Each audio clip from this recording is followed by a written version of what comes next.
Hello बच्चों, JPIC digital श्रेणी में आपका स्वागत है। कैसे हैं आप लोग? आशा करते हैं आप लोग बहुत अच्छे होंगे, घर पे होंगे और सेफ होंगे। डियर स्टूडेंट्स, आज के इस वीडियो में हम क्लास 10 NCERT मैथ की एक्सरसाइज 3.6 के सलूशन के बारे में डिस्कस करने वाले हैं।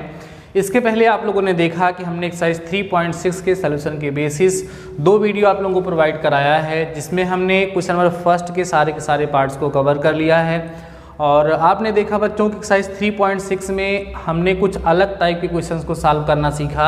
हमारे पास कुछ ऐसे इक्वेशन गिवन थे जो 2 चरों वाले रैखिक समीकरण युग्म के रूप में नहीं थे। पहले हम दिए गए समीकरण को 2 चरों वाले समीकरण के युग्म के रूप में बदलते हैं, उसके बाद फिर उसको हम लोग सॉल्व करते हैं। ठीक है, तो अभी बच्चों क्वेश्चन नंबर सेकेंड जो है उसमें हमारे पास कुछ कई सारे पार्ट दिए हैं, 3 पार्ट हैं शायद, और उसमें बोल रहा है कि जो भी कंडीशंस दी गई है उनके बेसिस पे पहले आप इक्वेशन बनाइए, फिर उसको आप लोग सॉल्व करिए।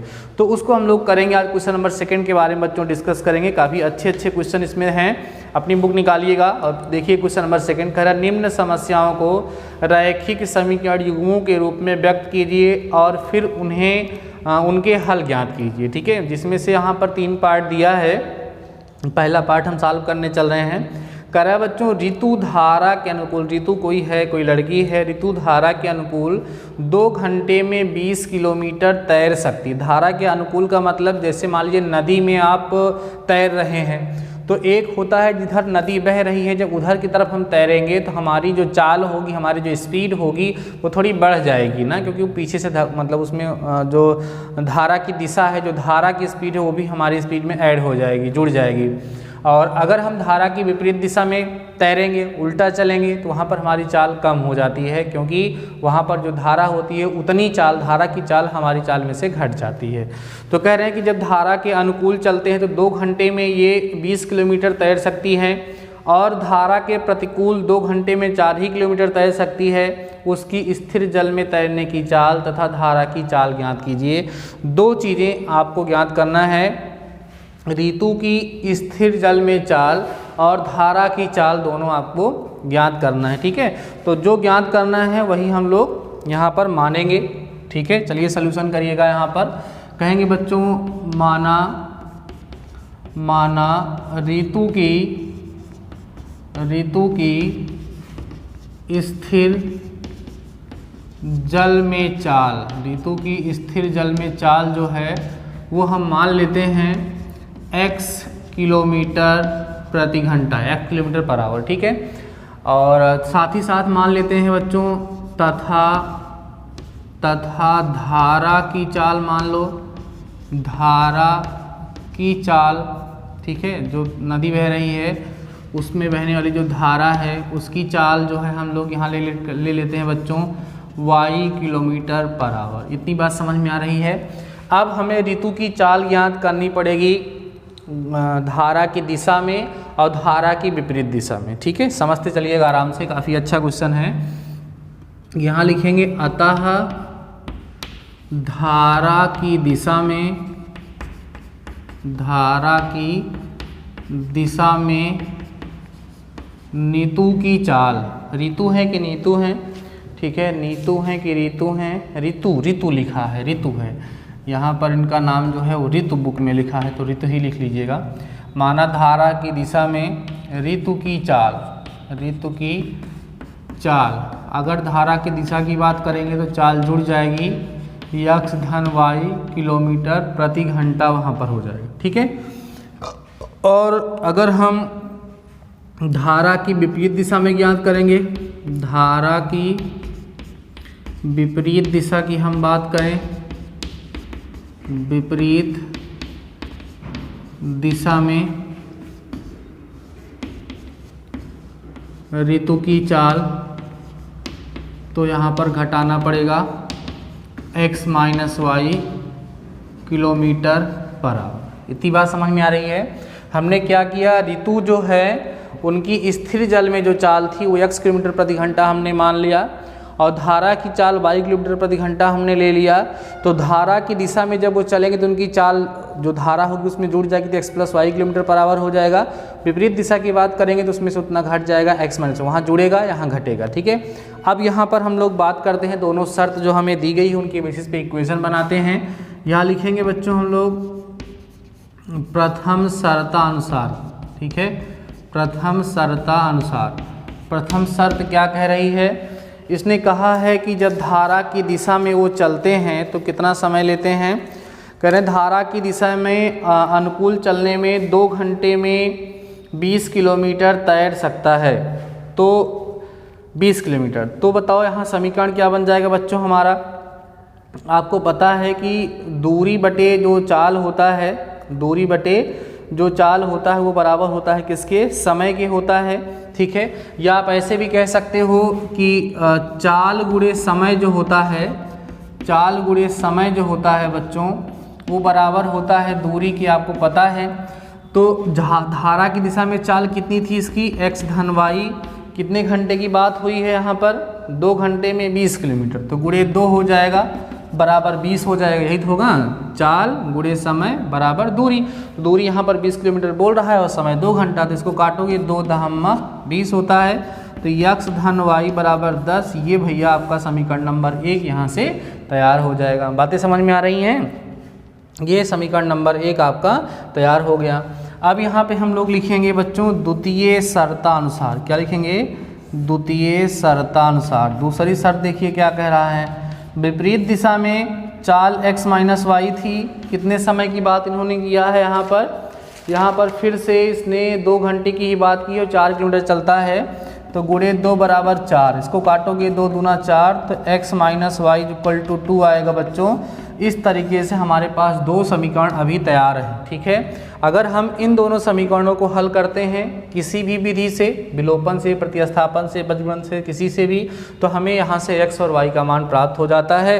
तो यहाँ हम लोग लिखेंगे समीकरण 1 तथा 2 को जोड़ने पर, समीकरण 1 तथा समीकरण 2 को जोड़ने पर, समीकरण 1 और 2 को क्या करो, जोड़ो। समीकरण 1 बच्चों आपका है x plus Y equal to 10 और x minus Y equal to 2, दोनों को आप जोड़िएगा तो क्या मिलेगा आपको, यहाँ से y वाला पद कट जाएगा, x से x कितना हो जाएगा 2x इक्वल टू 12, तो x इक्वल टू 12/2, तो x इक्वल टू आपको 6 मिल जाएगा। ये 6 क्या है, इसकी चाल है, तो 6 किलोमीटर प्रति घंटा। इसका मतलब जो ऋतु है उनकी शांत जल में जो चाल थी वो कितनी थी, 6 किलोमीटर प्रति घंटा थी, ठीक है। अब ये x का मान ला करके समीकरण 1 में या 2 में कहीं पर भी रख सकते हैं। यहाँ लिखेंगे बच्चों x का मान समीकरण 1 में रखने पर, समीकरण 1 में रख देते हैं, x plus Y equal to 10 था, तो x मतलब 6 प्लस वाई इक्वल टू 10, तो y equal to 10 minus 6, then y equal to 4 होगा, ठीक है। ये भी आएगा किलोमीटर पर आवर, ठीक है। तो फाइनली आपने क्या समझा कि अतः ऋतु की शांत जल में चाल बराबर 6 किलोमीटर प्रति घंटा और धारा की चाल बराबर 4 किलोमीटर प्रति घंटा। लास्ट में हम लोग यहाँ पर लिख देते हैं, लिख देंगे अतः शांत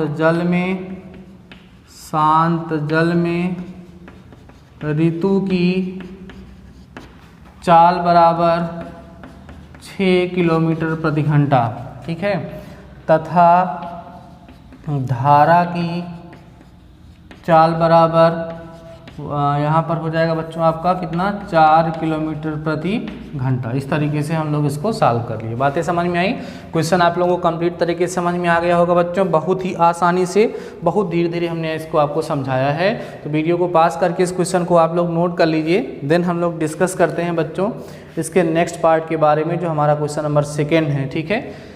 उसके पहले आप वीडियो को पास करिए और इस क्वेश्चन को आप लोग नोट कर लीजिए, देन हम इसके सेकेंड पार्ट के बारे में आप लोगों के साथ यहाँ पर डिस्कस करते हैं धीरे धीरे।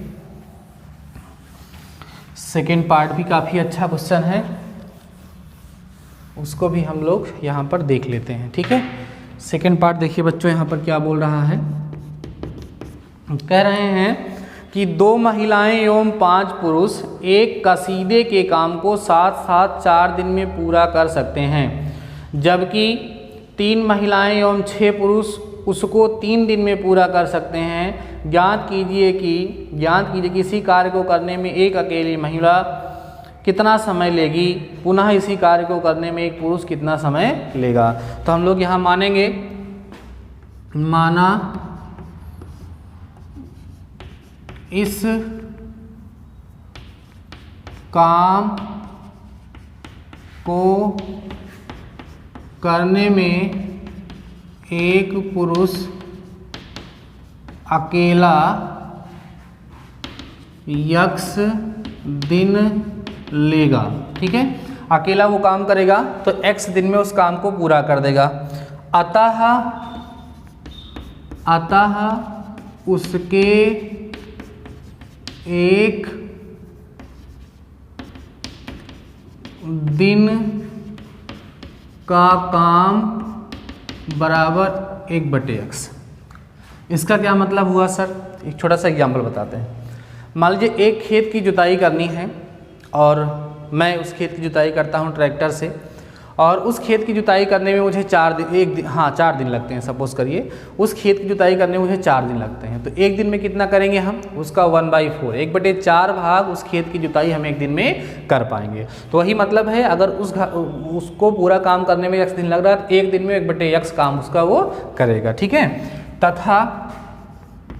तथा माना एक महिला अकेली इस कार्य को y दिन में पूरा करेगी। ठीक है, इतना हम मान लेते हैं। अतः महिला का एक दिन का कार्य अगर हम निकालेंगे तो बराबर काम या कार्य लिखे ज़्यादा अच्छा लगता है, बराबर हो जाएगा बच्चों 1/y। बातें समझ में आ रही हैं? चलो अब यहाँ पर आप लिखोगे प्रथम शर्ता अनुसार। देखिए प्रथम शर्त क्या कह रही है। प्रथम शर्त कह रही है बच्चों यहाँ पर कि यहाँ पर कितने पुरुष हैं? 2 महिलाएं हैं और 5 पुरुष हैं। पुरुष को हमने x से माना है तो 5/x हो जाएगा, और धन कितनी महिलाएं थी यहाँ पर? 2/y हो जाएगा, बराबर कितना समय लगता है इसमें बच्चों? कुल मिलाकर के ख़त्म करने में इनको 4 दिन लगता है, तो 1/4 यहाँ पर लिखा जाएगा। अब कहोगे सर 1/4 कैसे आ गया? x दिन में पूरा करते हैं तो एक दिन काम 1/x था, 5 लोग आ गए 5/x खत्म करेंगे, 2 लोग आ गए 2/y खत्म करेंगे, और 4 दिन में ख़त्म होता था, मतलब जब एक दिन की बात करेंगे तो 1/4 हो जाएगा। 1/4 भाग वो मिल करके इतने लोग उसको ख़त्म कर पाएंगे। ठीक है बच्चों, अब ये जो होगा आपका ये समीकरण नंबर 1 यहाँ पर क्या हो गया है? तैयार हो गया है। समझ में आ रही हैं बातें? अब हम लोग क्या कहेंगे? पुनः द्वितीय शर्तानुसार दूसरी कंडीशन क्या कह रहा है? आपकी बार कितने पुरुष हैं यहाँ पर? ठीक है, दोबारा इसने बोला है बच्चों जबकि 3 महिलाएं 6 पुरुष हैं तो 6/x, 3 महिलाएं हैं 3/y, बराबर कितना समय लगता है इसको पूरा करने में? ठीक है, 3 दिन में पूरा करते हैं, माने 1/3 हो जाएगा। ठीक है, पूरे समीकरण को अगर आप चाहो तो 3 से भाग दे सकते हो, लेकिन अब वो सब आपका काम है। यहाँ पर हमने आपके सामने समीकरण 1 और 2 बना करके रख दिया है।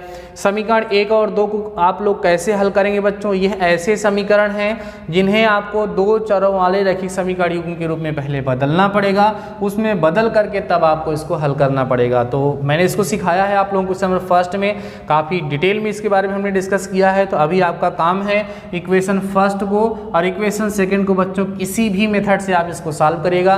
पहले 1/x = m, 1/y = n late करके इसको 2 चरों वाले समीकरण युग्म के रूप में बदल लेंगे।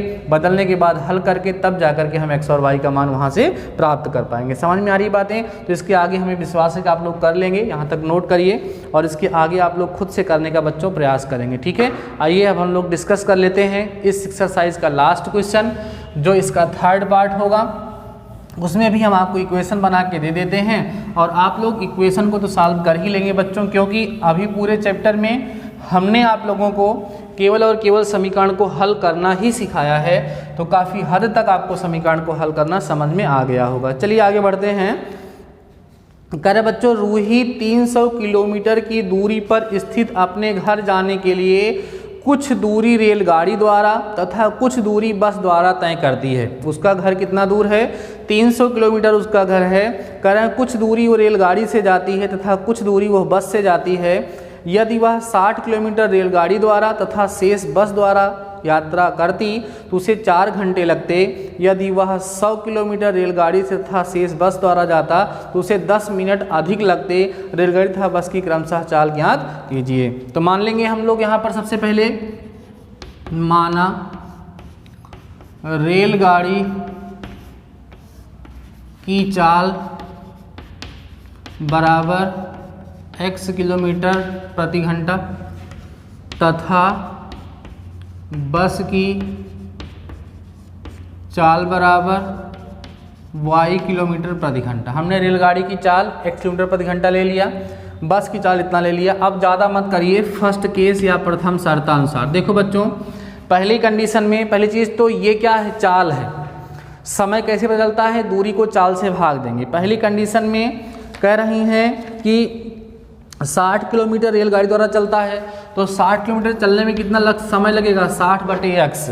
और उसके बाद बचा कितना? 240 ना, 240 और कुल 300 किलोमीटर है, तो 240/y बराबर उनको कितना समय लगा है बच्चों इसको तय करने में?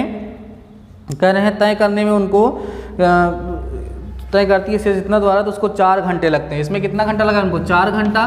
4 से पूरे भाग दे देते हो तो 15 चौका 60, 15/x आएगा, 4 छंग 24 ना, 4 छंग 24, यहाँ पर 60 आएगा और बटे y बराबर 1। ये समीकरण नंबर 1 आपका यहाँ पर तैयार हो गया। कैसे आया सर? 60 किलोमीटर रेलगाड़ी द्वारा चले हैं, तो रेलगाड़ी की चाल x किलोमीटर प्रति घंटा है, तो दूरी बटे चाल ये हो गया रेलगाड़ी द्वारा लगा समय। ये दूरी वो है जो बस से चली है, तो बस द्वारा चली गई दूरी बटे चाल बराबर समय, कुल समय 4 घंटे लगा। ये समीकरण नंबर 1 यहाँ पर बन गया। ठीक है। उसके बाद फिर दोबारा करें कि 100 किलोमीटर वो रेलगाड़ी से चलती हैं, तो 100/x रेलगाड़ी द्वारा लगा समय हो गया। सेकंड केस यहाँ लिख देंगे और प्लस में बचा 200/y। ठीक है, कुल कितना घंटा लगता है? पहले से कह रहा है कि 10 मिनट कुछ ज़्यादा लगता है, 10 मिनट अधिक लगता है, तो मतलब अब कितना लगेगा? 4 घंटा 10 मिनट, ये इतना समय बच्चों लगेगा यहाँ पर।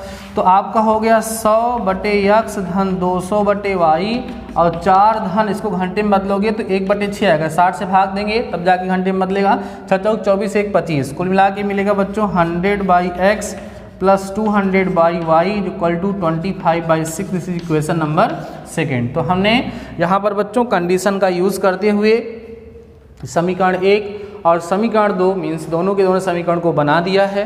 अब मुझे लगता है कि आसानी से, बहुत ही आसानी से, ज़्यादा परेशानी नहीं होगी आप लोगों को, समीकरण को हल कर लोगे। कैसे हल करोगे बच्चों?